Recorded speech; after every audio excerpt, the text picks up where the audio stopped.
Some food trends are delicious, some are bizarre, and then there's one so unsettling it feels like it crawled straight out of a horror story. A trend so eerie, it didn't just challenge cultural norms, it broke them entirely. This wasn't about taste, nutrition, or even survival. It was about something deeper, something darker. In the early 17th century, Europeans were obsessed with a food trend that makes today's wildest experiments look tame. It wasn't plant-based. It wasn't gourmet. It wasn't even legal by modern standards. It was cannibalism. Yes, you heard that right. Not the kind you might imagine in a survival situation or some far-off, ancient ritual. No, this was fashionable. Physicians recommended it. Royalty indulged in it. Everyday people sought it out, believing it held the power to heal their bodies and strengthen their spirits. They called it corpse medicine. Ground up human bones, skulls, blood, these were sold in markets, prescribed in tonics, and consumed like medicine. It was believed that the human body, especially that of the dead, held mystical powers. Kings drank the blood of fallen warriors to absorb their vitality.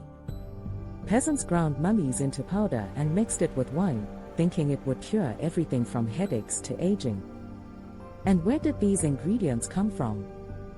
Looted tombs, executed criminals, even battlefield corpses. Death wasn't the end, it was a commodity. This trend wasn't just creepy, it was grotesque. In England, grave robbers became suppliers for apothecaries. Egyptian mummies were shipped across continents, pulverized into dust, and sold to the highest bidder. Entire industries thrived off the belief that consuming the dead could bring you closer to immortality. What's even more disturbing? It wasn't confined to desperate or uneducated people. This was a practice embraced by the elite, the wealthy, the powerful. They believed they were consuming life itself. A twisted, macabre version of you are what you eat. But then something shifted. As society evolved, the idea of eating the dead went from trendy to taboo. It was buried, hidden away like the very corpses it once consumed. Today, we look back at it in horror, but the question remains, why was it so accepted for so long? Maybe it's because humanity has always had a strange, almost desperate relationship with death. We fear it, we fight it, and when we can't escape it, we try to consume it. What does that say about us? This was more than just a creepy trend. It was a reflection of our darkest desires, a willingness to do anything, no matter how grotesque, to cheat death. And while we no longer grind bones or sip blood, the obsession hasn't disappeared. We've just found newer, shinier ways to chase the same dream.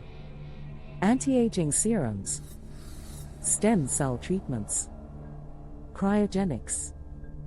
Different tools, same fear. So, the next time you see a bizarre food trend, remember this: once upon a time, the creepiest trend in history wasn't about being adventurous. It was about consuming death to cling to life.